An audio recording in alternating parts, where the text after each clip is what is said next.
And this is America's Mayor Live on a Friday going into the weekend and the end of the month. We're heading for July 4th. And if you're not excited about that, go to another country. And if you're not excited about it, tell me so I can send you to another country. Well, the story of the day is going to turn out to be the Supreme Court conservatives win 4-2 to 1. Worst case scenario, conservatives win 4-2, the victories being of much more importance than the slight setbacks. That's the story of the day, and we're going to get to that story in a minute. The story of the week, of course, is the phenomenal activities in the Middle East and how history is made there, and possibly our future altered for the good. And also the final coup de grace and to the American press as anything deserving a chapter in a book called Free Press. In fact, end of the Free Press, it could be the first chapter and then go back historically. What they did this week, I don't know if it exceeds the other atrocities to the First Amendment that they have been involved in. I don't know. It sure reaches them. So we began this week reacting to the biggest American military strike. In size, I wouldn't say it equaled anything in Afghanistan or Iraq. I don't know. In significance, it probably, I don't know, maybe it was our biggest strike since the Second World War. Because there is, I don't know the percentage I would give it of reality, but a heck of a lot more percentage of reality than the phony report that was used by CNN. There is the reality that there's some possibility of a world war. This was a major setback for that possibility. Something that was never done to stop the First and the Second World War. All we did was appease our way into it. And it looked like we were appeasing our way after 8 years of the communist-trained Obama, 4 years of the crooked, demented Biden, and a little interruption of 4 years of a great presidency that set it all in the other direction, only to be reversed by the communist degenerate in the White House. With one great act, the president of the United States put fear in the hearts of the despots of the world. The last thing they count on is you standing up to them. I don't know if you've ever grown up in a place that had bullies and you ever were or were friends with the person who stood up to them. I had that role in Brooklyn and other places because my father taught me to box. So all the kids knew that, so they would put me in that role. And I taught them what to do. Take a little risk. You're going to win 9 out of 10 times. Even if you think they can beat you up, stand up to them. When they say, I'm going to kick the head, you say, okay, come on. You know how many walk away? Most. Now, this is peace with strength. The one guy who does, you better beat him because then nobody else will. And that's what happened here. Trump hit the Islamic Republic of Iran, the bane of our existence, the country that should have been hit. I'm sorry, Mr. President, I still love you and you're still our greatest president, but when they hit our Marines, it should have been the end of them. At least that's my simplistic view of it. I was never president. Maybe that's why you were.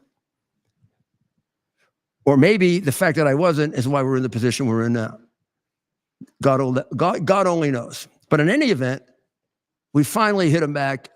And for all of the lying of the communists and their newspapers and organizations like CNN, they're still crying. And it's going to take them years to redo not only the nuclear program, but to undo the damage we did to them. I mean, they took a large portion of their economy and they put into what we tore down in one day. It took them 20 years to build what we took down in one day. $1 trillion? $2 trillion. This is a country that's running out of money. This is a country that the last time it ran out of money almost through the Ayatollah. And we accomplished that. We accomplished that when we hit Fordo, mostly with 12 30,000-pound bunker bombers carrying more ordnance and more lethal devices than anything but an atomic bomb. And to some extent, capable of doing more internal damage than all the bombs that were delivered on Nagasaki and Hiroshima. And they were all clean hits, easily observable and easily reviewed. Now you assess the damage for that. And the damage for that would have to be assessed this way. And this is the damage assessed by every place else, but some group and some unacknowledged group within the intelligence agencies, because the intelligence agencies don't accept this view. And the view put forward by this unknown group, they have very little confidence in it. I want to talk to you just as a normal, honest, straight human being. Not left, not right. Not loving Trump, not hating Trump. How about just being in the middle about Trump? We're going to make up our minds about it. This is an issue of grave national importance. How we hit them and what damage we did to them could determine our future. You're 2 or 3 days into it. Would you put out, or let me put it this way. When I was in charge of 9/11, if somebody handed me a controversial report and it said on it, low degree of reliability, would I put it out? Oh, should you have fired me if I did? It's telling you we don't trust this. You don't need to know this yet. There's nothing you can do that will help you if I give you what these people don't have enough confidence to say they have confidence in. I go to my intelligence services and they say, that's not true. Not only is it a low degree of confidence, it's not true. One thing we can say, we can't tell you how much damage was done. We can tell you it's going to take them more than a couple of weeks or a couple of months to put it all back together again. We can tell you that just by looking at these things that are in the newspapers. We can tell you that by listening to, spying on the Iranian reaction to it.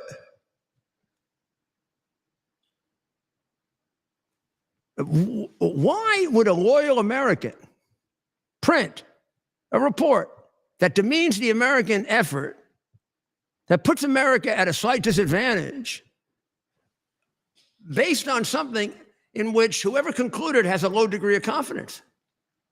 If it had a high degree of confidence, maybe you felt you had the right to violate the law and commit a felony and put it out. But the mere fact that you committed a felony in the first place says to me, you're like the people who put out, like Shear Miller, who put out the information that was lying about Trump with regard to Ukraine, for which he's never been prosecuted because he's been corrupted by a scumbag senator. He's been hidden by a scumbag senator. This has to stop. We all work for America. We're all Americans. We don't put out shit on our country. Now, you want to argue that sometimes you have to because the country's acting this way or that way. You don't do that with a report that says low confidence. What is the motive for putting it out? Motive's simple. It's political. Bipartisan political, partisan political. Trump said it was a big success. Big success. They just used the words 2 to 3 weeks, 2 to 3 months. That contradicts big success. Now, big success, and you say 2 weeks to 2 months, low degree of confidence.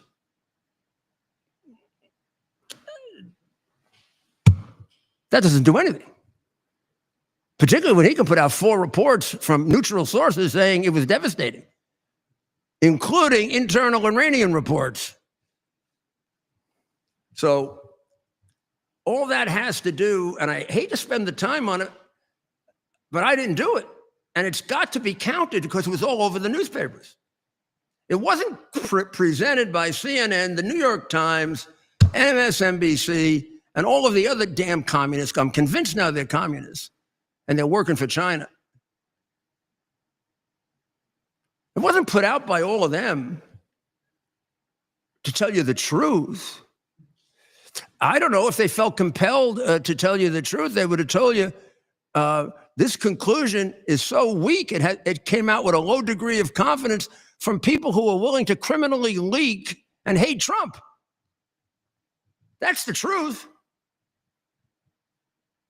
So forget them. They're irrelevant except to the fact of what we still face. We still live in a censored America, an anti-America. It does not affect the government in chief, but it does affect portions of that government, which have been admirably and quickly cleaned out by this great reforming administration, but hardly mostly.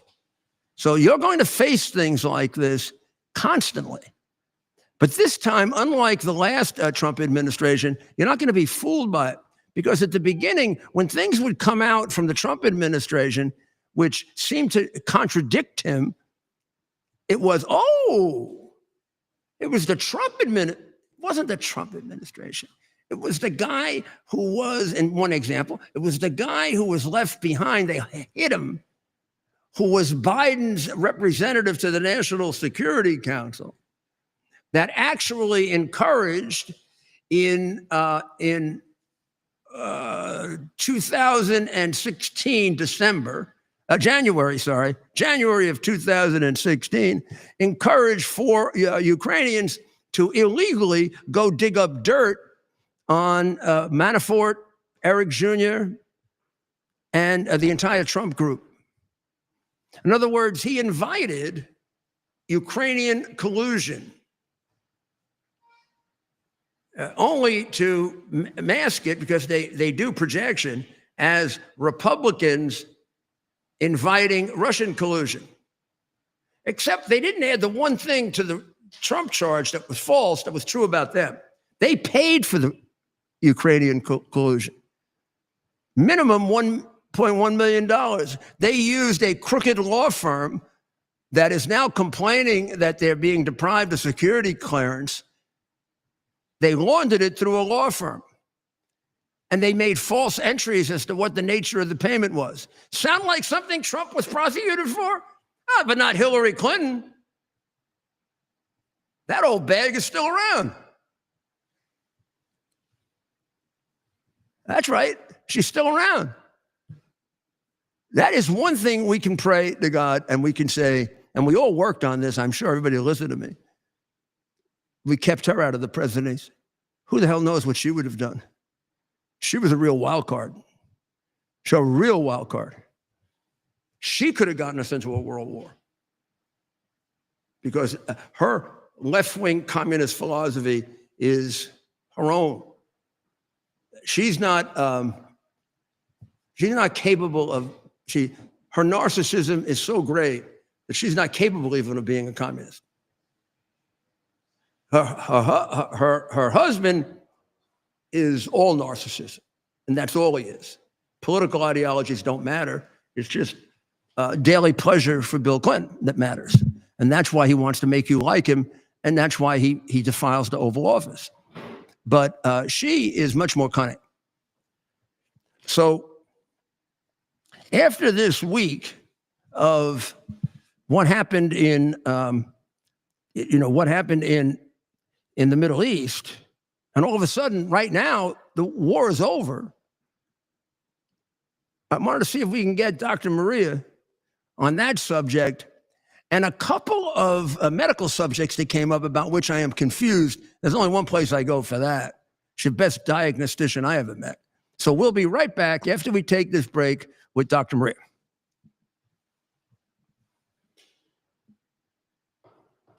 U.S. Army Major Scott Smiley paid a high price serving our nation. Scott was leading his platoon in Iraq when a blast sent shrapnel through his eyes, leaving him blind and temporarily paralyzed. Scott would become the first blind active duty military officer before medically retiring years later. Thanks to friends like you, the Tunnel to Towers Foundation gave Scott and his family a mortgage-free, specially adapted smart home.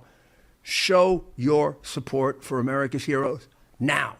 Donate $11 a month to Tunnel to Towers at T2T.org. Are you ready for some action? I'm ready for action. Get the Elite TV plan only through the portal. 218 channels, and it's only $69.95 a month, Wow. including your free portal. That's cheaper than everyone else. Your favorite sports, movies, news, Wow. even daytime dramas. We're talking about ESPN, OAN, Newsmax, Wow. channels you can't get anymore in certain areas. Compared to the competition, this is a way better deal. Endless selection. Not to mention all the free music channels. There's over 700 premium and classic movies all ready to go. Wow. Plus, they got catch-up TV that allows you to go back and watch what you've missed or want to watch again. Cut your cable in half and get twice as much for free. Way more channels for half the cost. After the first year, the subscription then drops to $57.95 monthly, Wow. where you change or upgrade anytime. Go to QUXNow.com and get yours today. Use promo code RUDY. Act fast. These deals are selling out. Here we are, pretty much at the beginning of the process here at this pristine, I call it a laboratory. It's not like a factory, it's like a hospital. This is the beginning of the process for roasting. Deep grain, very good quality. Most people don't use this quality. We deal with small farmers because they like to know who we're dealing with. They give us the highest quality, all organic, non-GMO. You should know all Arabica beans, no Robusto, all Arabica. They're going to go into the roaster and it'll get roasted for about 20 minutes or so.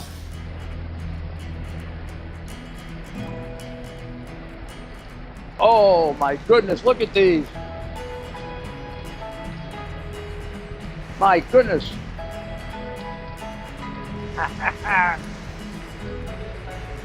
You're going to want to specially order these.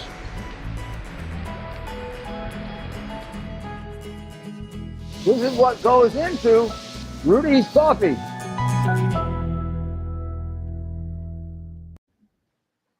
Oh, whoa, welcome back. This is Rudy Giuliani. And as I told you, as promised, I have with me Dr. Maria.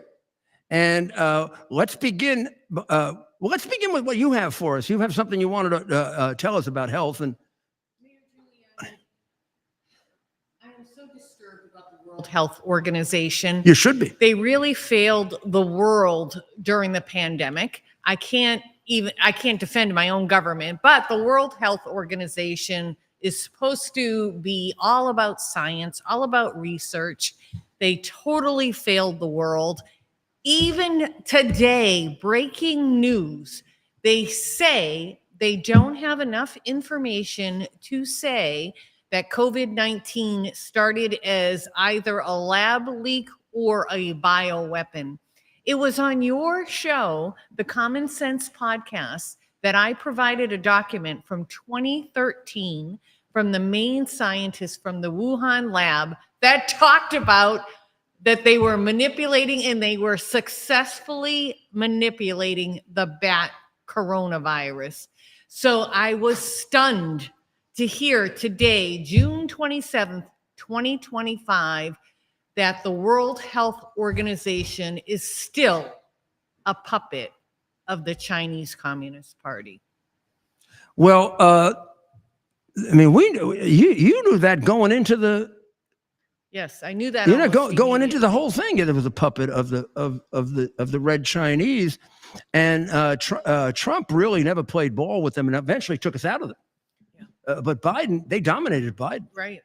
Oh, Biden actually. Is that because they both are puppets of Red China? You know, you exposed way before anybody else the Biden crime family, and now you have a best-selling book, The Biden Crime Family, where your audience can get it on Amazon. But yes, the Bidens got so much money, they were beholden to the Chinese. Maybe so didn't the World Health Organization. But are we ever going to get back to having trusted institutions? As you know, I've been a big critical voice about our CDC. Once a respected institution, they failed us as well. Their chief person, Dr. Rachel Walensky, would go on TV saying, if you don't get vaccinated, you're going to kill your grandmother. That vaccine will stop the spread. It was known almost immediately with the release. The medical community knew it would not stop the spread of COVID. She continued to lie. I could have cried, Mayor Giuliani. I don't mean to be melodramatic, but I used to work with the CDC. If I had an outbreak of pertussis or something else, or diagnostic results that what does this mean? CDC was always one of my first calls. I had a very bad experience with the CDC as mayor. Yeah, you did with the West I thought Nile, the CDC, right? I went into my whole experience advising President Trump with the view that the CDC was a useless political organization. I'll tell you why. And it comes from a eventual Obama appointee. I had an excellent doctor who ran my Department of Health, Margaret Hamburg. And Margaret was a holdover, my only one from the Dinkins administration, based on the advice of my most trusted friend in the world and Deputy Mayor Peter Powers. And I was ready to fire her. And he said, I think she's an honest broker and a really, really just devoted scientist. Said no such thing in the Democratic Party. He said, every once in a while there's an exception. We stayed with her. She was excellent on a number of things that came up. But then all of a sudden we got West Nile virus. And they came to her excellent staff came to her and said, this has been identified as West Nile virus, so we better go to the CDC. They go to the CDC, the CDC said, no, it's not.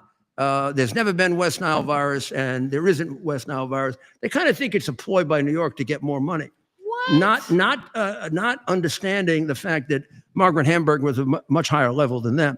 She goes to the one doctor available in about 5,000 miles who's actually seen it because he's worked there. He happened to have been the doctor to a former governor, Democrat governor. He says 100% it's West Nile virus. And don't you know the CDC is useless? She comes to me. We have a big decision to make. Are we going to take proactive steps, including spraying with non-lethal spray, which had been originally determined by them to be non-lethal, and now they were telling us it was lethal. Sound like what they did with hydroxychloroquine? Yeah, exactly. And I just said, screw them, let's do it.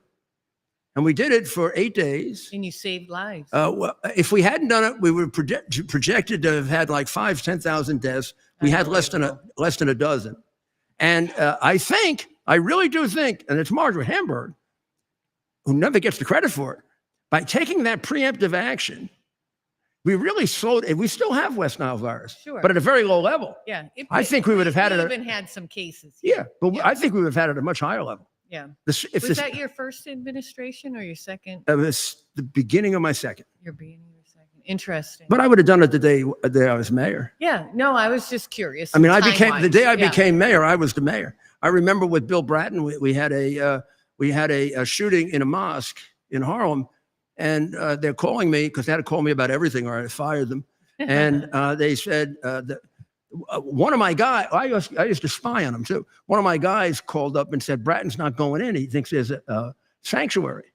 I said, what the hell is he, a crusader? And what does that mean? We ended sanctuary. You can't go into a church to take out criminals. I said, that ended before the Crusades. Let's just grant the fact that Bratton is not the brightest bulb and not a lawyer. So I got him on a phone and I said, Bill, you got to go in. He said, I can't. They tell me sanctuary. I said, who tells you that? City lawyers. I said, the city lawyers are about 1/10 of the lawyer that I am.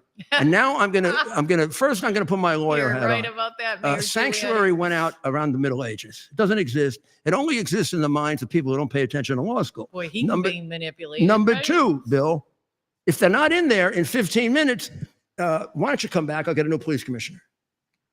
He was only on the job 2 weeks. That's began a great relationship. Yeah. But he did it. Yeah. And he did everything I wanted, even when I had to pull him out of the lanes and make sure that he was smacking around and sober. By the way, Mayor Giuliani, we often talk about such And he knows that's true. huge subjects that affect mankind, the safety of the United States, the safety of the world. But I have to say, you look dope tonight. Do you know what that means? Sounds terrible. That is a compliment. To look dope means you're looking really good. That suit and that tie and that shirt combo. You Maybe got it was a good day. Conservatives won in the Supreme Court today. bigly huge, as President If we want to do a hockey kind of thing, because I hate ties, 4-2-1. But yesterday we had another big one. So maybe it's 5-2-1 in 2 days. Yesterday, the Supreme Court decided that that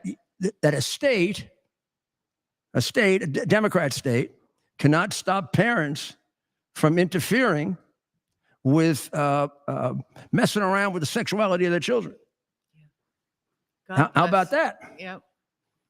68% of the American people oppose the use of puberty blockers in children, and a much higher percentage oppose mutilation.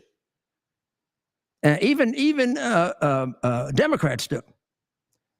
And in red states, like the capital of mutilation in America, Tampon Tim's, Minnesota, Red China Tim's, Minnesota, a 14-year-old can go there, have their genitals chopped off, and if their parents object, it doesn't mean anything because the state has preeminence over the parents. Now, nobody wants to analyze Tampon Tim. Even the conservative media, when we put out fact after fact demanding the answer to the question, we don't have the answer. But here's the question. Is he an operative of the Chinese Communist Party? He was there 30 times. He got a lot of money from them. We don't know how much because nobody investigates. And he says things that sound like he's a communist. Socialism is the... something friendly neighbor. Yes. Socialism is a friendly neighbor or something like that, right? What he said. And then he says wonderful things about China. And he suggested that China mediate the Iranian-Israeli dispute when, of course, they've been helping Iran develop weapons. It was Chinese planes seen in Tehran just days before we bombed Fort. So I come up with two conclusions about Tampon Tim, and I don't know which is the right one. So I'm not charging him with anything. Or one of these. He's about as dumbass as Kamala and Biden, or he's a straight out and out communist. Yeah. But I do know he's supposed to be an educator, and he's not educated. He's supposed to be dedicated to the children, and he spent more time in China than America. How do you make 30 trips to China? I suspect his and teach attraction to children too, and get money from China. So I don't know, 50 times. Maybe 30 times. We don't know the exact number. Mayor, some people say it's as little as 15 times, but that's still a lot. Yeah, you are the best attorney of our lifetime, right? You've prosecuted more people as a prosecutor. Now they don't even prosecute anymore. You've had very few appeals that were successful.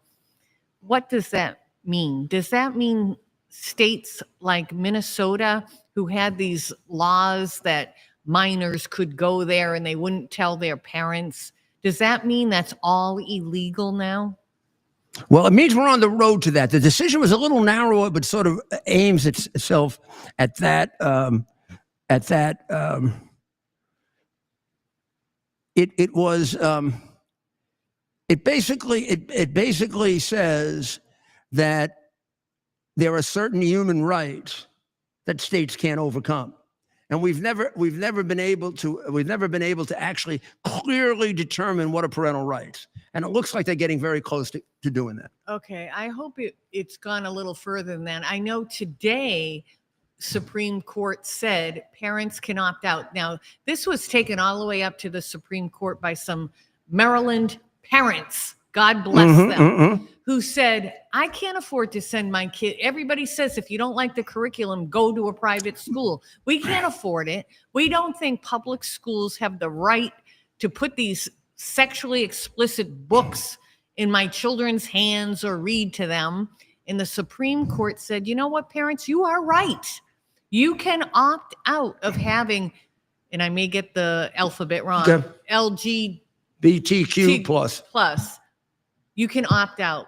Now, I think that the school shouldn't have those books at all, but Yeah, at I don't have least any. the parents I can don't opt have. out. Believe it or not, that goes back to 1990. And when I ran for mayor in 1993, that was never part of my heard of such a platform. thing. They had imposed sex education on children, including. Well, this isn't sex education. Oh, they also had imposed. They also had imposed. Heather has two mommies. Yeah. Bobby has two fathers. Well, you were. New York City was a forerunner of that, Yeah, though. I had and never heard of that. they introduced them into the public school. The Board of Education had a big debate, and they voted against parent opt-out. I ran on I would restore it, and I won. And we did. And now it is back in doubt. And this is essentially what the Supreme Court decided on Thursday. Tennessee banned any kind of sexual messing around until 18 years old, God bless including Tennessee. hormones. Yep.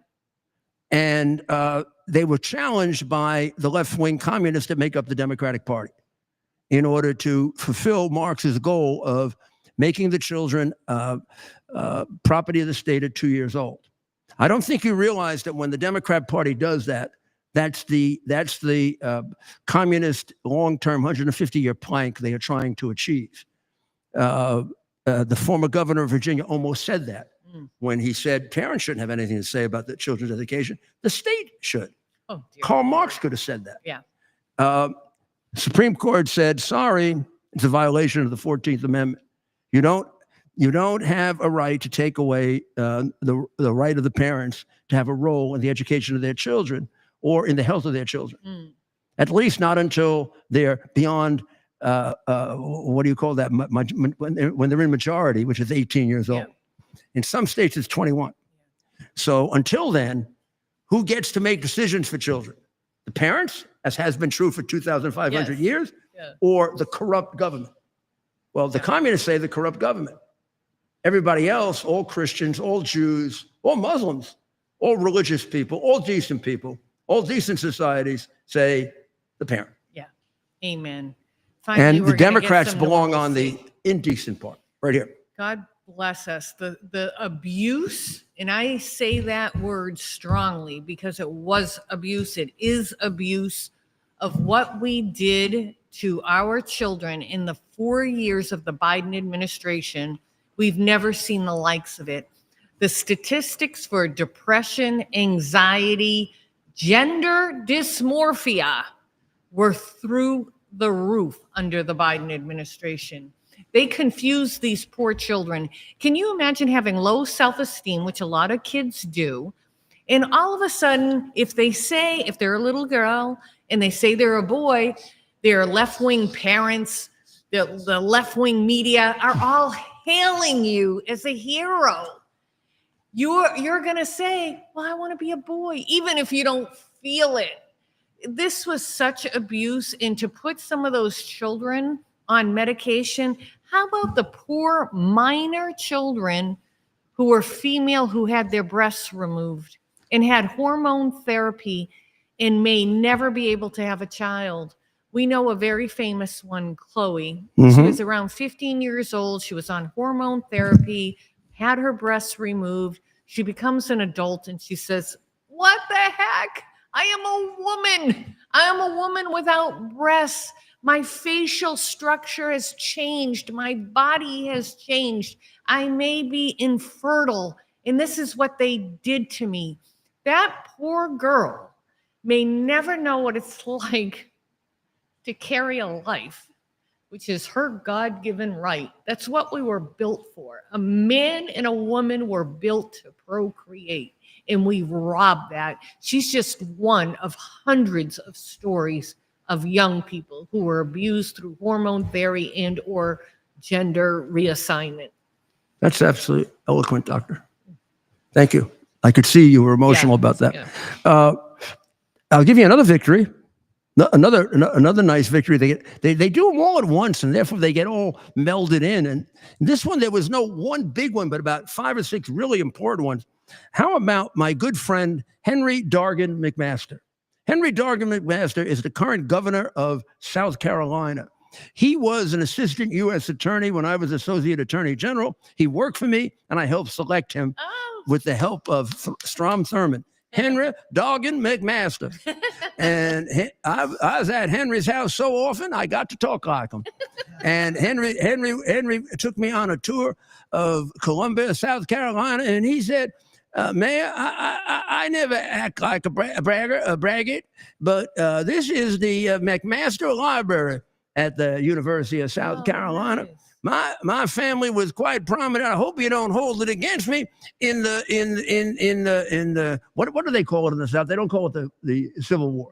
In the War of Northern Aggression. No, he didn't call it that. He called it something else. He didn't call it. No, it's not that In their bad. history books, they call it the War of Northern Aggression. He said, but that's over now, and I even root for the Yankees.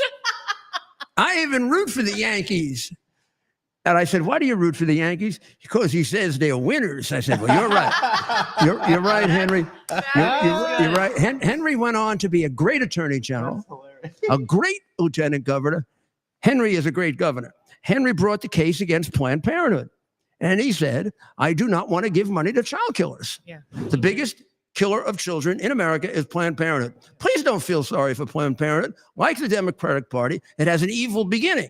Democratic Party began in slavery, was seeped in slavery, was the biggest supporter of slavery, then segregation, then the Ku Klux Klan, and now Islamic extremism and communism. Yeah. Wow. A few little gaps there where they did something right, but that's a big history. And Margaret Sanger developed Planned Parenthood to kill black babies. You want a racist? Yep. She thought it'd be good if we eliminated about half the blacks because they weren't really up to being humans. Now, she's happy.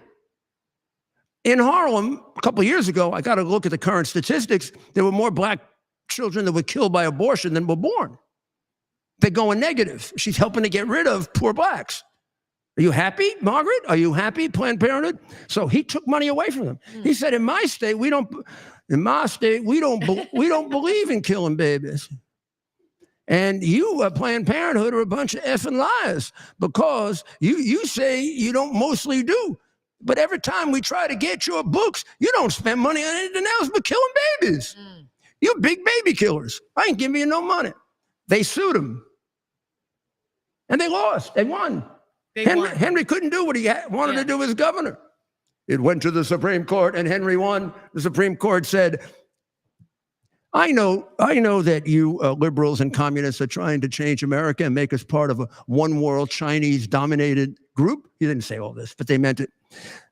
So therefore, we're going back to states' rights. Henry, you're right. Take the money away from him and Planned Parenthood, go kill babies somewhere else, which they are doing in great number in New York and California. And you know, what is the guy, James O'Keefe, and his organization? They He had him nailed. They went undercover. They just tried to destroy him. They loved killing babies because they were selling the baby parts for stem cell research, Like China. or whatever. I'm sure they do it in combination with China. Yeah.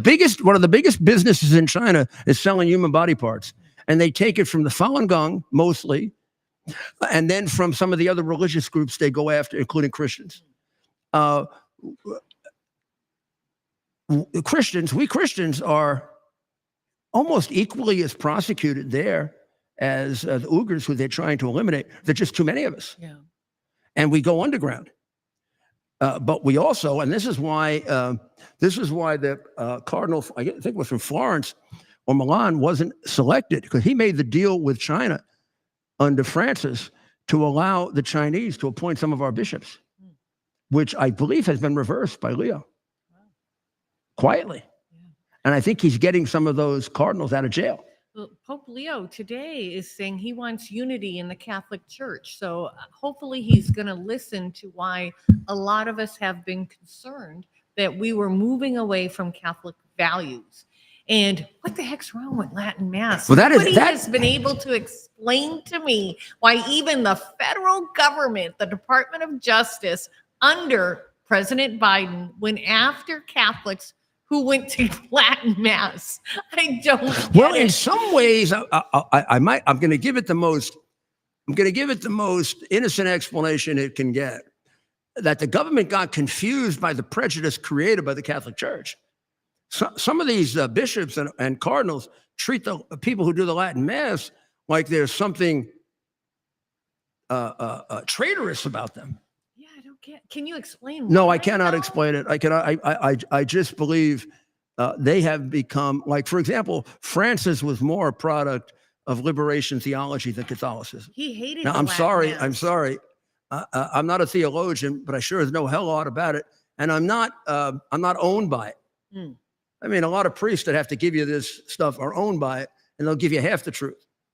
Very, very few want to be saints or martyrs. Francis was much more of a left-wing product of South American liberation theology than he was an interpreter of Catholic doctrine, and he was a traitor to Catholic doctrine. Leo is a work in creation. Leo is an American, looks like he's a real American, Yeah. but he's also been exposed to liberation theology because the South American church is heavily influenced by the communists and infiltrated by the communists. Doesn't mean there aren't breakaways from it, like China. And it depends on how much he was able to retain of his American background and see it clearly, or how much he was infiltrated by it. Yeah. Looks to me like the American background won out. And I do think, but I have no proof of this, that he was a big opponent of what they did with China. Because every good Catholic would be a big opponent. All you got to do is go back to your early days reading about the martyrs of the Catholic Church. Because here was the justification of Francis for China. The justification of Francis for China was very, very simply that Catholics will get killed if they don't give in to China. Well, that's how we started. So let's go back to where we started. First 12, 20 popes were killed by the Roman Empire. That's what built the Catholic Church. That's why people said, we want to be like them. They really believe in something. That's why people are converting to Catholicism now. Because they look at their remaining institutional church and it doesn't stand for anything. They're supporting LGBTQ, XYZ, NYTTT, when the first, and they're supposed to be more dedicated to the Bible than Catholics are, but they're missing the first verses of Genesis, which says God created the man and woman. Man and woman he created them, not man, woman, and LGBTQ, YTZ, XY, PT2, and the Catholic Church is sticking to that. Well, most of it is. And that's why we've gotten such a almost historic number of converts. Because people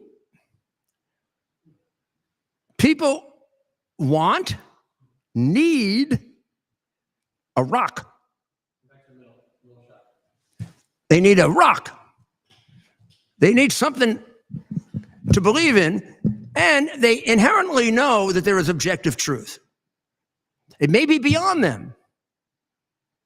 The reality of who and what we are, I truly believe, is beyond us.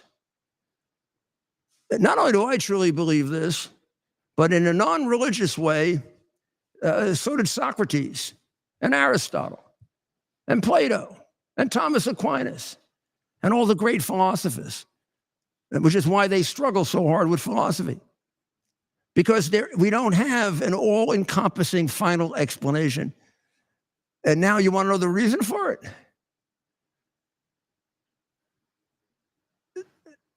Because we didn't create this earth. We didn't create us. You can say our mothers and fathers created us, but they were given the ability to create us. They didn't create the ability to create us. We don't understand even now all the things about the mechanical, physical, scientific universe. We're never going to understand all the things about the vast universe, which leaves a realm of, oh, gee, don't get upset, faith, and a very close connection between science and faith, but then a line. And it was best expressed by the 18th century, 18th and the 19th century philosophers who looked at it this way. There is nothing that you can say to me that will prove to me there is no God. There is nothing I can say to you scientifically that will prove to you that there is a God. But I can prove to you beyond any doubt that there's doubt. That either we don't know, or based on our prayer, our revelation, our other studies, our philosophical inquiries, our theological inquiries, we come to something called the leap of faith. And it enters into us. And we get to understand not what we don't understand, but how we're going to understand it. And read the Bible, and it'll explain it to you. And Jesus calms us down any number of times, his apostles, we standing for them, by telling them, in due time, you'll see the whole thing when you come into paradise with my Father. Now, that's a way of telling the story of human beings not being all-powerful, all-knowing, all-genius. And what happens with liberals is they resent the fact that they don't know everything, just like Adam and Eve did. If I went through the biography of Karl Marx with you, you'd be remarkably surprised by how close it is to the story of Adam and Eve. And we did do a special that's on. We've got to find the best way to put these on, Ted. But we did a special, but it's hard to see as a special. It's on X.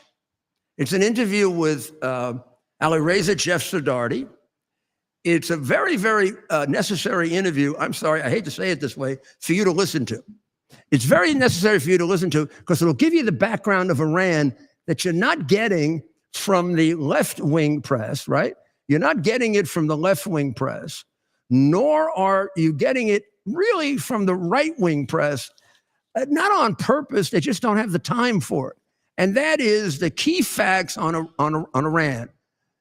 They're not, some of the key facts of human history are hard to deal with because they go so far back, like anti-Semitism, for example.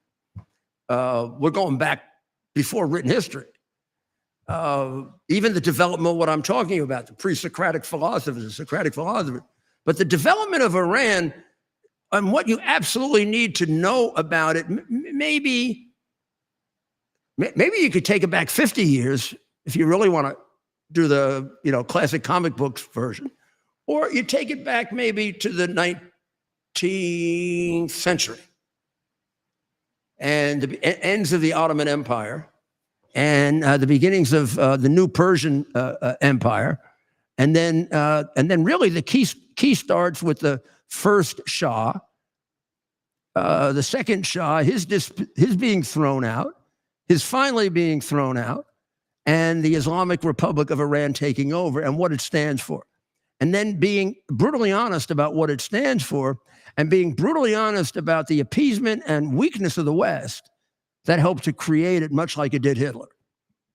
And no one can take you through it better than my good friend Ali Reza and co-worker in many ways in the vineyard of freedom and democracy. Ali Reza was in high school, a very, very gifted high school student, brilliant guy who watched it from that point of view.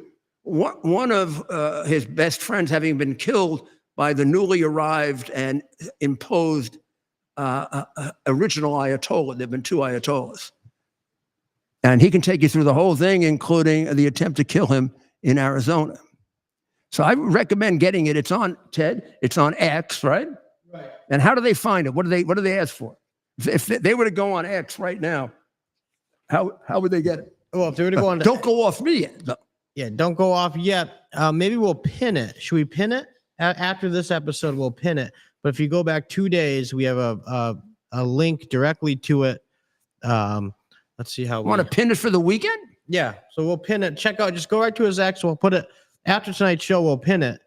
So around 9:30. I wanted to make it more available, but I might have been able to do that better if I put it on my subscription channel, because people would have known that they had to go there. the first subscribers, you mean? Yeah. But I think for this one, we also wanted people to get the information out. But we could maybe cut it. Yeah, we'll have to think about that this weekend. On how And do we have it on the others? Do we have it on? We do. Where else can they find it? Rumble, YouTube. YouTube's the main place. I would say the best place to watch it right now. Getter, Truth.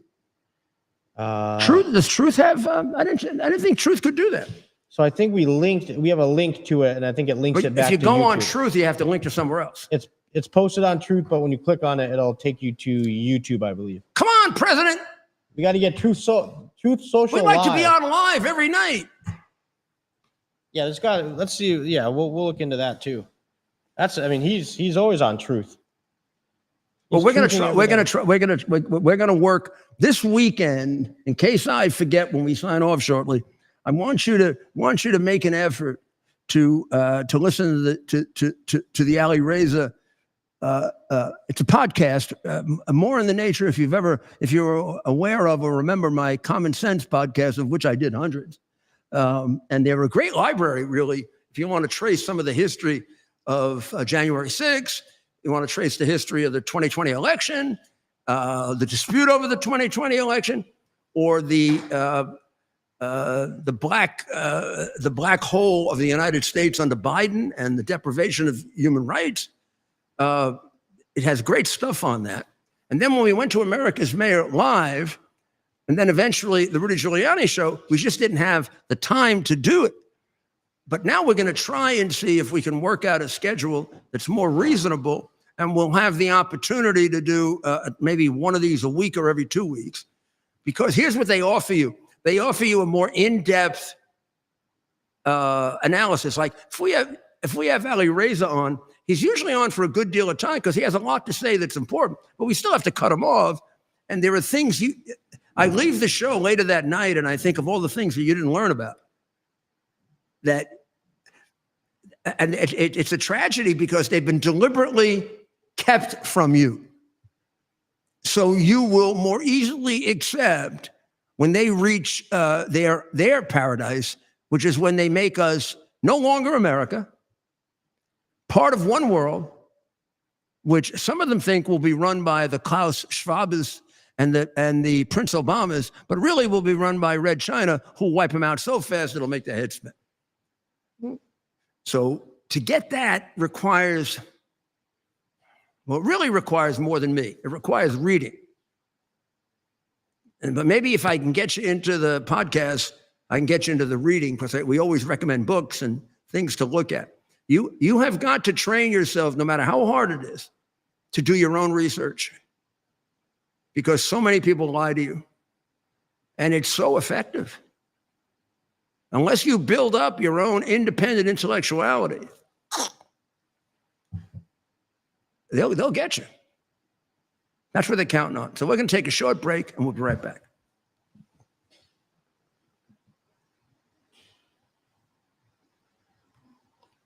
U.S. Army Major Scott Smiley paid a high price serving our nation. Scott was leading his platoon in Iraq when a blast sent shrapnel through his eyes, leaving him blind and temporarily paralyzed. Scott would become the first blind active duty military officer before medically retiring years later. Thanks to friends like you, the Tunnel to Towers Foundation gave Scott and his family a mortgage-free, specially adapted smart home. Show your support for America's heroes now. Donate $11 a month to Tunnel to Towers at T2T.org. Are you ready for some action? I'm ready for action. Get the Elite TV plan only through the portal. 218 channels, and it's only $69.95 a month, Wow. including your free portal. That's cheaper than everyone else. Your favorite sports, movies, news, Wow. even daytime dramas. We're talking about ESPN, OAN, Newsmax, Wow. channels you can't get anymore in certain areas. Compared to the competition, this is a way better deal. Endless selection. Not to mention all the free music channels. There's over 700 premium and classic movies all ready to go. Wow. Plus, they got catch-up TV that allows you to go back and watch what you've missed or want to watch again. Cut your cable in half and get twice as much for free. Way more channels for half the cost. After the first year, the subscription then drops to $57.95 monthly, Wow. where you change or upgrade anytime. Go to QUXNow.com and get yours today. Use promo code RUDY. Act fast. These deals are selling out. Here we are, pretty much at the beginning of the process here at this pristine, I call it a laboratory. It's not like a factory, it's like a hospital. This is the beginning of the process for roasting. Deep grain, very good quality. Most people don't use this quality. We deal with small farmers because they like to know who we're dealing with.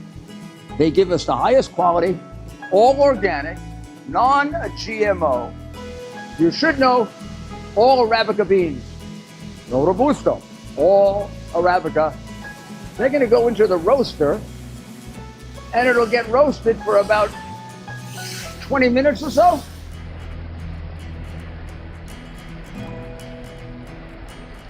Oh my goodness, look at these. My goodness.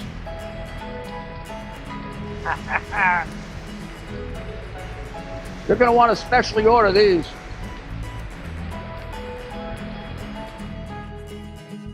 This is what goes into Rudy's coffee.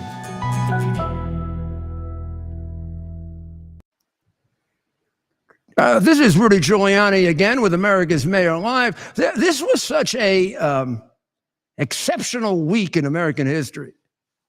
I'm not going to do like a weekly roundup. I don't know. I find those somewhat artificial. But there are things I want to remind you of that we got to take out of this week because they're going to have much larger implications than just now. And they're going to continue. So let me just review with you some of the headlines that still hang over that we have to analyze. And it was too much of a week to analyze all of them. But I assure you, they're going to play themselves out over the next 4 months, 3 months, 4 months, 5 months. The takeout of the nuclear capacity of Iran is crucially important. The attack by the counterattack by Iran, in which the Ayatollah said they won the war.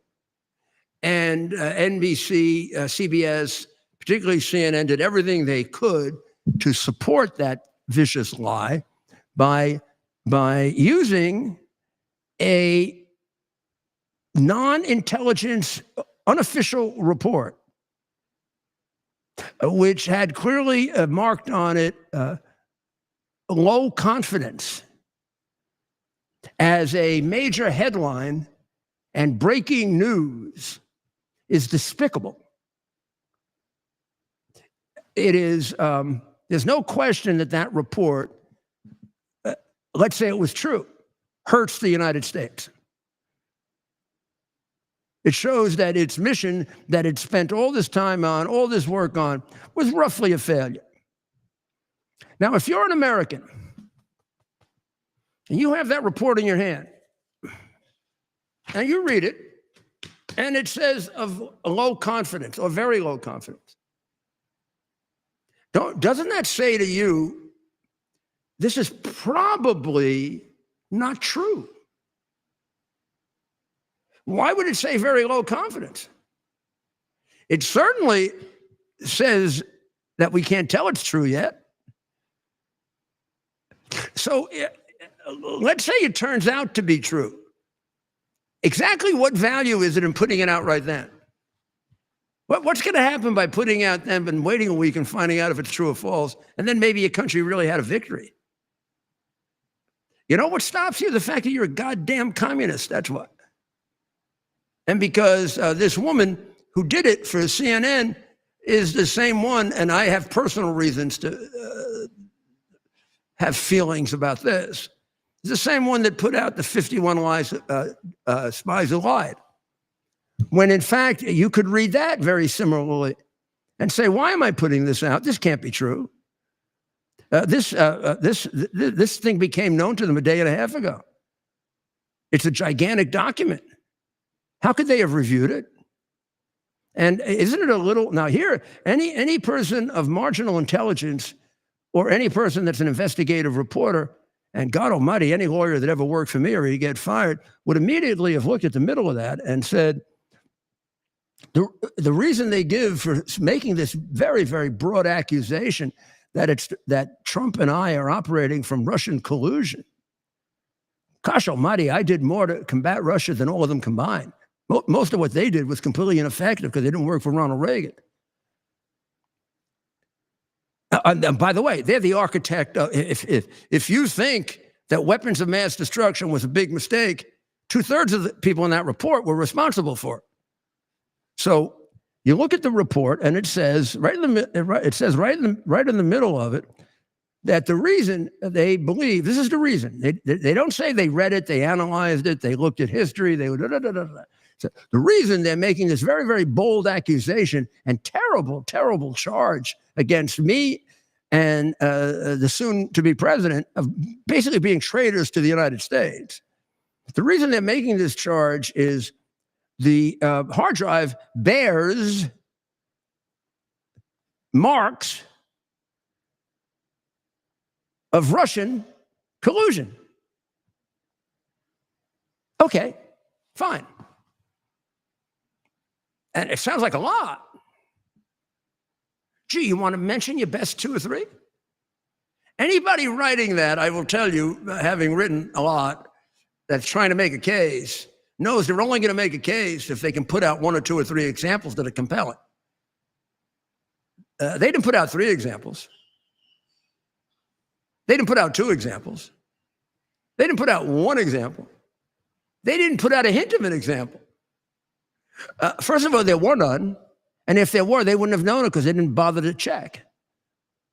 Which makes them scoundrels, liars, traitors to their country. And a reason why our intelligence services were so suspect for so long and sometimes looking like they were working for one of our enemies.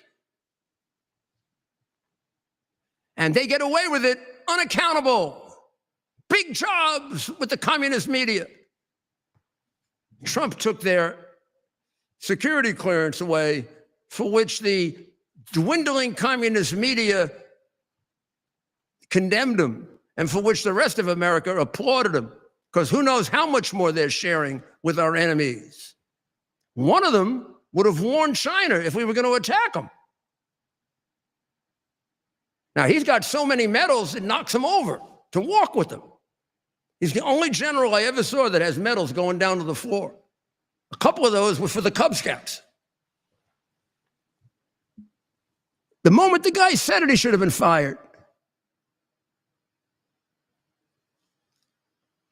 Thank God for Pete Hegseth. Pete Hegseth conducted a press conference in which he said, I think the quote of the week, this was a new low for the media. It actually was a new low for a media, and it was a great example of what we've been saying forever, that they're working for the other side. Someone told me that once about Obama, an Israeli. I said, it must be difficult not knowing if the president backs Israel. And he said to me, it's not difficult. He doesn't back Israel. He backs the other side. Make sense? So, great week. We put Iran where they belong.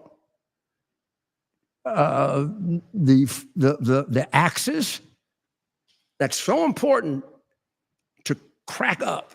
You know, you do realize if you follow this show and some others, everybody talks about a world war and the fear of it, but they don't explain to you why there's fear of a world war.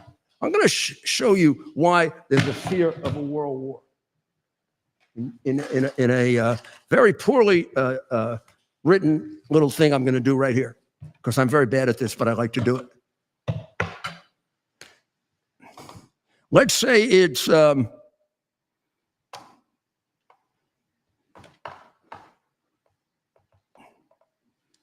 Israel versus Iran.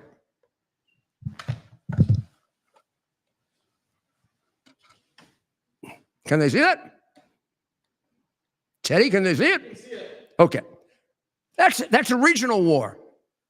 Now, I'm gonna draw a little something here with it very quick. Not everybody, but a few people.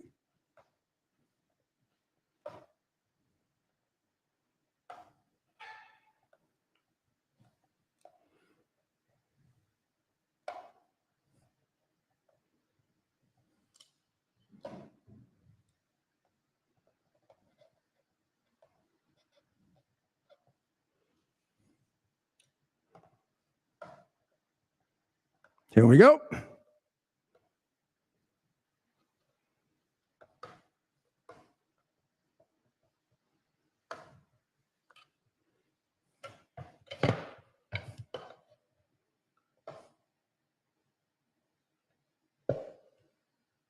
I missed a few. I'm giving you examples. So I just showed you a regional war. Now I showed you what you would call alliances. Let's call the bottom one there Iran the Axis, because that's where the Nazis were. And the Muslims were on the side of the Nazis for the ultimate elimination of the Jewish people. The Grand Mufti of Palestine was a close friend of Adolf Hitler. Let's call the Israel the alliance, which would be like, well, that's where we have our two Churchills, Trump and Netanyahu. So we'll call that the alliance. You see, when you have that group of interconnected, sometimes they tend to get involved. And when they get involved, it eventually becomes a war between all of them, which is how the two world wars started. And this was beginning to become very rigid, these alliances. Now, here's what Trump did Trump and Bibi, in humiliating over a 1-year period, Iran. Iran, if I drew a thing out here, Iran never fought for itself. Hezbollah fought for Iran. Hamas fought for Iran. The Houthis fought for Iran. Syria fought for Iran, and other smaller groups that they would pay money to. It's the reason they're described as the biggest nation state supporter of terrorism. There were also a reason why any loyal American president would give them ugat, which is the Italian expression for nothing. It's also the reason why Obama and Biden gave them billions, because, sorry, this is just pure logic, because they are not loyal American presidents. And you sat by and let them get away with it. We sat by when Biden Obama transferred in cash billions of dollars to terrorists. Nobody's above the law, says one of those communist members of the AOC ex-bartender faction, or the one who was married to her brother, or who the hell else. Well, yeah, they're above the law. Obama should be in federal prison for the rest of his life for all the money that he gave to Iran, used by the Quds Force and the IRGC and the dearly departed Soleimani to kill our sons and daughters, numerous ones, on Obama money. And he's making billions. Being a communist ain't bad. Some of the richest people in the world are communists. So, what Bibi did is take away all of the emperor's clothes, right? So think of Iran, and they're protected by the ones who fight their battles for them. because the last time they fought a battle, they couldn't beat Iraq. So they had the Houthis, a year of bombing. They have a hard time, having a plane take off. And since Israel can't fight with Iran anymore, they're in the process of wiping out Hamas right now. And on the side, whatever they have left, they're trying to wipe out the Houthis. I guarantee in a month they're gone. So, Hamas, useless now to Iran. The Houthis, relatively useless to Iran and too far away to ever be really important. Of critical importance, they are number one and the most fearsome group of terrorists in the world, Hezbollah. Israel is no match for Hezbollah. If Hezbollah gets in the war, they're not like Hamas, who you can just run all over. They actually defeated Hezbollah more easily than Hamas. Hezbollah now is in trouble because they don't have enough mothers to hide behind. Syria gave up the way France used to give up. Declare war on them and they all left for Russia. There goes. The whole protective veil of the country who can't fight a war.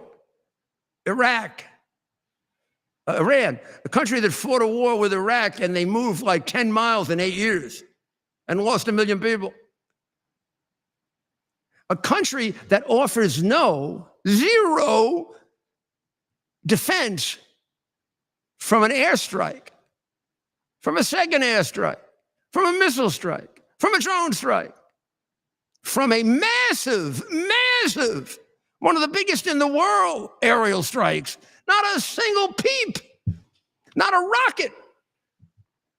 And it's questionable if they even knew they were there. It was a third of the friggin' U.S. Air Force. What are we so worried about? How do we get so bullshitted? I also, please, Mr. President, don't get mad. But why do we stop Israel? Why didn't we let them wipe out the rest of what they wanted to do with Iran? They were going so good. They're there to permanently oppose us and permanently kill us. After you were very nice to them, they still chanted death to America. You know that.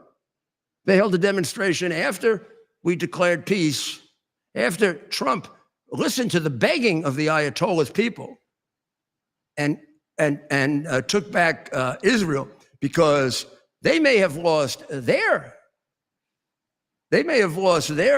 proxies, but our proxy is not a proxy. Our proxy is a world-class attack dog called Israel. You can't have a better ally. I don't think anybody's ever had a better ally than the United States in World War I and II. They're getting close. They laid the groundwork for that attack we did the other night with no opposition. They neutered whatever Iran had of a air defense. We weren't bombing Iran. They were. They had to have something. They don't have it anymore. So that's where we are right now. And what Bibi did was Bibi eliminated all of the covers for Iran, and Iran was standing there all by itself, like the bully that it is. And my father used to always say, a bully will never fight his own fights. He used to consider the mafia bullies. They have to have people around them. You get them one-on-one, and they'll start peeing in their pants. Well, we got Iran one-on-one, and they were nothing. They were nothing. Even their attacks on Israel, please, save the souls of the people who were lost. But those losses were minimal. Losses are never minimal. Please don't let me use that word. But in the context of a war, they accomplished nothing. except to prove they're a useless military power. And Israel, every day, pounded them into submission, into such submission that within a week, the United States Air Force was able to fly over them in mass. They couldn't find them and they couldn't shoot at them. And they were hit by 14 times 30,000 pounds of massive ordnance. That didn't do any damage. CNN said, didn't do any damage. Ha ha ha. When do they go off the air? Because if a station, Ted, has nobody watching it, do they take it off the air? Or if you prove the only people watching it are the mother and fathers of the traitors that are on there, does it go off? And let's name the specific traitor who put out the patently phony report of the highly inaccurate, highly lack of confidence report that hurts her country. But she desired to put it out when if you had a highly questionable lack confidence report that hurt your country, as a decent American, you wouldn't put it out. Who is that indecent American? That would be Natasha Bertrand. Bertrand. Can we put her picture up so people see who she is? Because they believe that ICE should take their mask off. Maybe we should take their mask off. Right. I'm not giving you her address or a phone number or anything. I don't want you to harass her, but I want you to write to CNN, which is all give you the ability to do, and tell her it's not nice for CNN to have someone who seems to have these kinds of hostile feelings to the United States. Is she 12 years old by any chance? She looks very young here, right? Maybe the problem here is that we should go easier. Is she's like a child? She's like a baby who's never been to school. That's her. That's her. I wonder if she went to communist schools and that's why. You have any idea what her education is? Oh, does she have an education? Look her up. Let me get that. Didn't she look like she was about 14? Yeah. Natasha Bertrand is 14. She was with Political before. She is 33. She's my age. 33. They're lying about that. Yeah. Wow. I wonder if that's how. Do I look like a little boy? She certainly looks interesting. 33 years old. So there's no question, and we won't know the outcome of this for a bit. But there's no question that this week has changed the future of the Middle East. I would say, without any question for the better, the question is, I think here's the question. How much? Is it a incremental change, which it is for sure, or is it a really big long-term change? I think that depends on how things play out from now. It offers the prospect of being a big major change. It certainly does qualify as an incremental change. It has vastly diminished the power of Iran. It has gone a long way, and there's a lot of speculation, which I think you're going to be able to read about with all the background pieces from all the bullshit artists this weekend. But it's worth reading them because every once in a while they come up with facts of things you don't know about whether this is long-term or not. Now, they don't know, but they have to write for money anyway, so they'll write something. But most of these people, I mean, some of them are intelligent enough, they're not babies like her. Well, you'll get something from it. You'll get a sense. It takes a lot of work to read them all, and it's tiring because they don't write that well. But you'll get something from it. It's like when I told you a day or two before the strike. You might remember, Ted, we should dig it out. There's a little, people were asking me, is there going to be a strike? Isn't there going to be a strike? And I said, well, first of all, you always get this gossip, this gossip. But it seems to me there's a little bit too much noise now. Remember I said that? It seems to me there's a little bit, I was looking at it and I'm saying, this is always here, but it's about 4 times more. Now, that can mean somebody's trying to organize a wrong direction play, or it could mean real, but now you got to start getting ready for real. Yeah. And we were. You and I. That's why you have to read this stuff. It's painful. You were on the other side of the world. I was in Miami or going to Miami, and you told me, "Be ready today," right? Remember that? Yeah. I said, "Be ready." I think a few hours later. Yeah. Well, the time I really got it was when I saw his face. Oh, that's right. About 24 hours before it happened, maybe 38, there was a different expression on Donald Trump's face. Okay. And that's something you would know just knowing him for so long. Yeah, I think I didn't him. just know it. Bannon knew it. Go, we talked. Yeah. I know the people who really know him. Yeah. And when I come to a conclusion that I'm sure of, I don't really even bother to check. I'm sure of it. Yeah. But if I come to and I wasn't sure, I came to a conclusion of, and I told Maria this,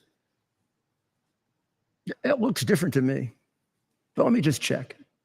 And she and I both called Steve. Right. He agreed. He said it's going to happen tonight. And he said the same thing to me that I said to him. Neither one of us have any inside information. Right. Nor will we ever ask him for it. Nor would I ever expect him to give it. And nobody believes that because they have no idea how loyal we are as Americans, not just to Trump, but how loyal we are as Americans. Right. I don't want my president to be giving me information I'm not. Right. When I was his lawyer, I used to deliberately walk out of the room the minute. I mean, half those scumbags in Washington would stay there so they could leak it. Yeah, I was going to say that's definitely the exception, Mayor, walking out of the room. And they lie about it. And then they lie about it. You know what? They'd say, I recommended it. Yeah. Oh, don't remind me how much you have no Washington's the worst idea. place to be. You have no idea until Trump came along how dirty Washington is. It is wonderful to see that somebody is cleaning it up because it has potential. There are an awful lot of you people out there who are very loyal Americans, some of whom should be working for the United States. That's what we need.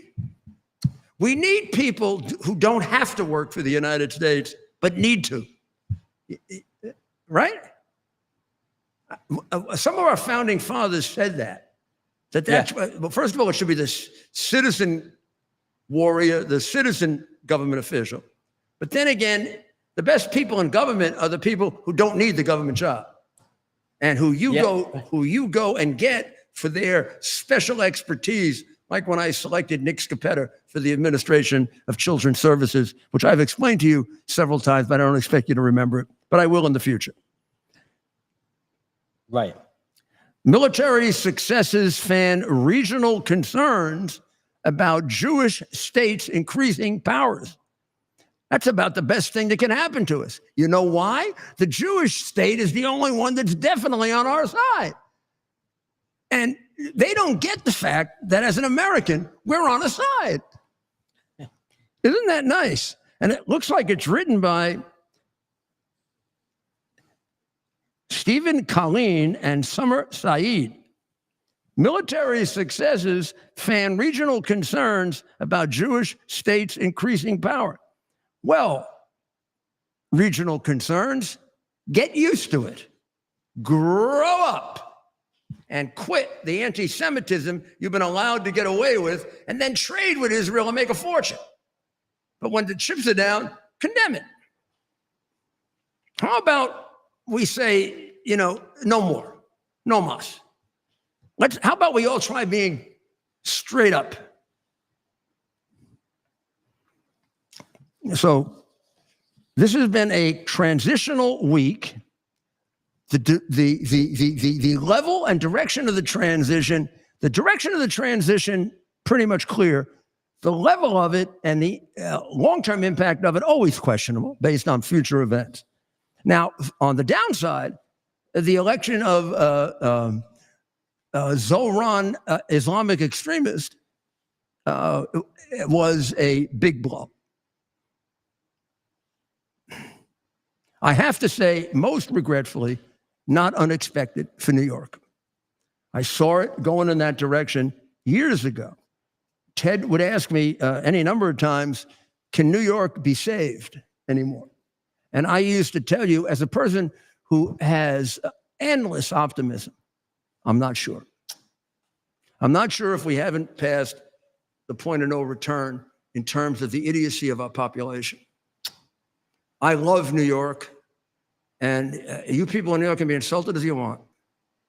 But I'm the guy who saved you, the last one. Maybe the last one that'll save you. Ultimately, you want to know the problem? You're the problem.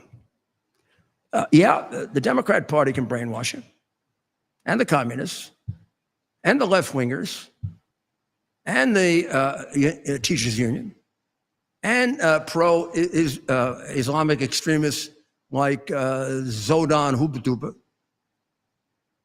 Yeah, they can all do that to you. But how come they didn't do it to me? I'll tell you why. Not because I'm in politics, because I have a brain, and I'm well-educated. And I make up my own mind about things. I don't let people push me around or frighten me. And that's what I thought New York was like. The majority, at least. You know the worst ones? The ones that stay home and don't vote, don't get involved, and they're afraid. Oh, I'm afraid they'll get my address. Oh, yeah, one day they're going to get your address and they're going to put you in a prison, in a political prison, if you don't watch out. I mean, that's essentially what they're trying to do to me. They're trying to put me in a political prison. You really think I committed a crime? Really? You really think after 50 years of being a lawyer, putting some of the worst criminals in the history of the 20th century in jail, having turned down every opportunity to corrupt me that you could imagine, I will admit, you can feel I made bad judgments. Gosh, if I didn't, I would be the son of God, and I'm not. But do you really think I committed a crime? Do you really think they politically persecuted me? Not just me. I'm just talking about me now because I can talk about me. They did. And they did it from the moment that I represented Trump. The FBI went and illegally took my iCloud account. That's only 2 years after I was the FBI Man of the Year for doing the best work with their cases ever. It changes like that on a dime when you support Trump. Look at Musk. Biggest genius, wealthiest man. Now they're burning his cars. Look at Trump. Biggest hero to the New York press. Every gossip column dying to write about him or get pictures of him. Every Democrat in favor of a wall to stop immigration. Trump comes down the stairs, says wall. Trump is a Nazi, and Trump is a xenophobe and racist for wanting to do what Schumer and Pelosi wanted to do 2 years earlier. And Giuliani, the guy who prosecuted more dangerous criminals in the 20th century than any U.S. attorney in history. The guy who saved New York, reduced crime by 70%, saved more black lives than anyone. Then the guy who led us through 9/11, knighted by the Queen of England, given the highest award from France, given the Ronald Reagan Medal, cheered at a joint session of Congress. Goes into business, becomes the leading international security service, leading consulting service. Loved by Republicans and Democrats. Turns in one day. One day I become the subject of an FBI investigation. That's the day I announce that Donald Trump has retained me as his personal counsel to deal with from my point of view, to deal with my defending an innocent man who was being unfairly persecuted. And if it were Donald Trump or anyone else, I would have felt strongly about it. But given the fact that I knew the man for that many years and personally knew what an honest man he was, I was outraged by it. I could be wrong about that. Or he could have been the worst criminal in the world. In the old days, I'd have been respected for taking on a controversial case. I'd have gone to the hero levels of the legal profession. Instead, I immediately become a suspect criminal in which they spend years to try to make a criminal case against me. And the U.S. Attorney's Office has to write a letter to the grand jury saying there's no probable cause to believe he committed a crime. And then the probably one of the most dishonest or one of the most questionable prosecutors in America, the Ho in Georgia, indicts me for being his lawyer. Half that indictment has already been dismissed.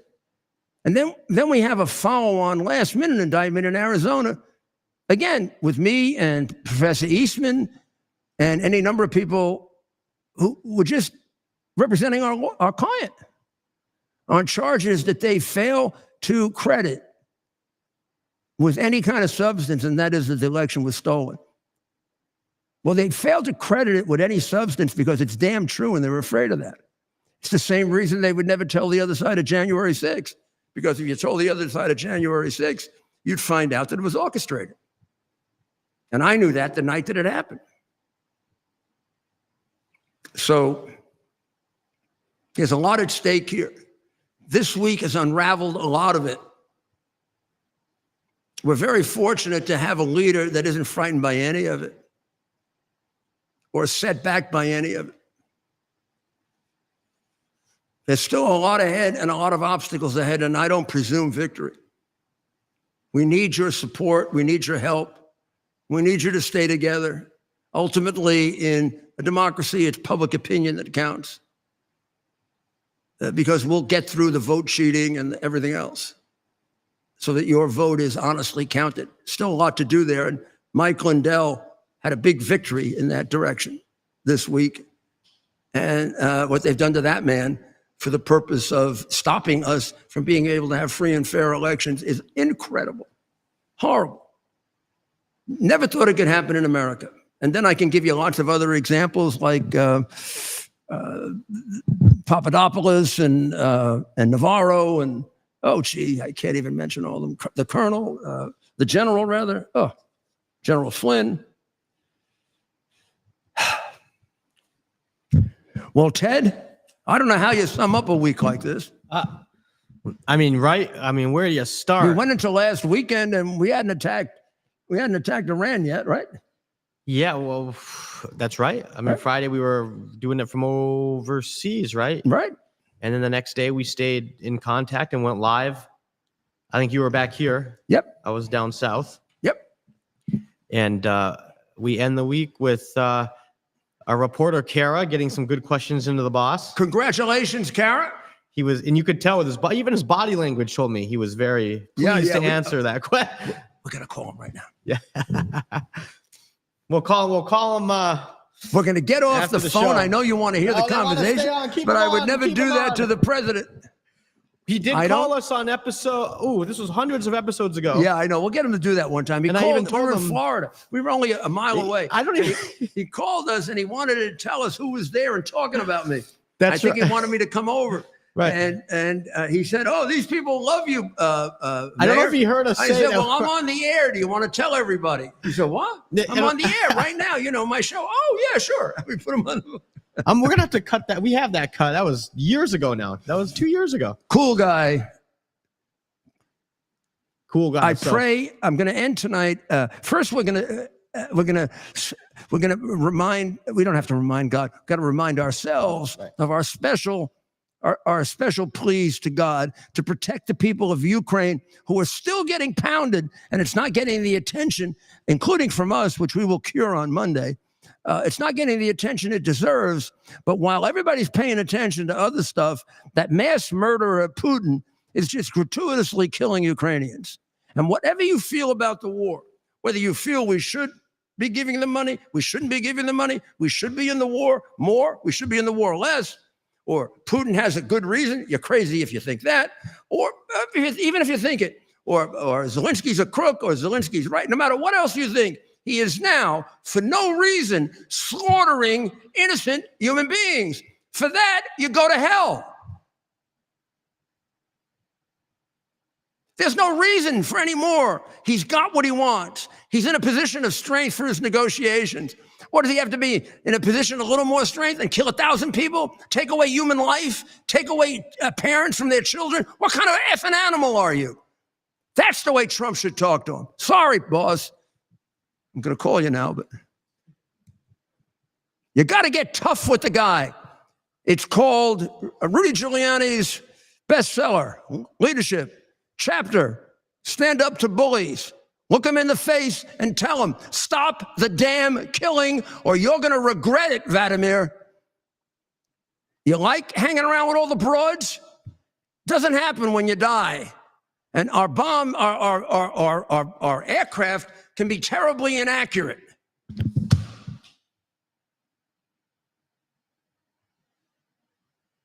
It's time to